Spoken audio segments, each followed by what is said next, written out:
So hello everyone, welcome back to my another mini blog. আমি চন্দ্রিকা, তোমরা দেখছো চন্দ্রিকাস lifestyle. তো কেমন আছো তোমরা সবাই? আশা করি সবাই ভালো আছো আর আমিও ভালো আছি। তো চলো আজকের ব্লগটা স্টার্ট করি। তো প্রথমে আমি বসে গেছিলাম একটা আনারস কাটতে, যেটা নিয়ে এসেছিল আমার দাদু। তো সর্বপ্রথমে আনারসটা ধুয়ে নিয়েছিলাম আর তারপর বসে গেছিলাম আনারসটা কাটতে। তো ভাবলাম শুধু খাওয়ার থেকে একটু মাখা করে খাওয়া যাক, সেই জন্য একটু লবণ, একটু লঙ্কা গুঁড়ো আর একটু চিনিও দিয়ে দিয়েছিলাম।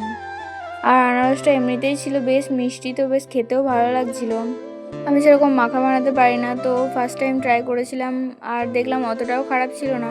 তারপর দাদুকে একটু দিয়ে দিয়েছিলাম আর তারপর চলে গেছিলাম আমার মাকে আর বাবাকে দেওয়ার জন্য। ওরা ছিল দোকানে, তো সেই জন্য আমাকে দোকানে নিয়ে আসতে হয়েছিল।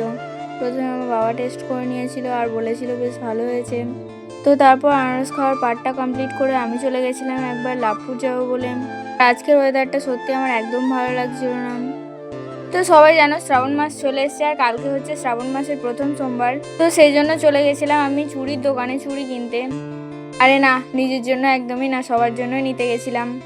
গিফট করার মানুষের অভাব, সেই জন্য নিজে নিজেই চলে গেছিলাম দোকানে চুড়ি কিনতে। আর এই চুড়িটা আমার বেশ পছন্দ হয়েছিল, বেশ ভাইরালও যাচ্ছে চুড়িটা। আর চুড়ি কেনা কমপ্লিট করে আমি চলে এসেছিলাম একবার দশকর্মা দোকানে, আর এখানে পিকচারগুলো খুব সুন্দর দেখতে ছিল। তো বাড়ি এসে সর্বপ্রথম আমি চুড়িটা আনবক্সিং করে নিয়েছিলাম আর চুড়িটা দেখতে সত্যিই খুব দারুণ ছিল। তারপর আমি আমার লাঞ্চও কমপ্লিট করে নিই আর বিকাল দিকে একটু ঘুরতেও গেছিলাম। তো আজকে এতটাই, দেখা হবে নেক্সট কোনো মিনি ব্লগে। টাটা, ভালো থেকো সবাই।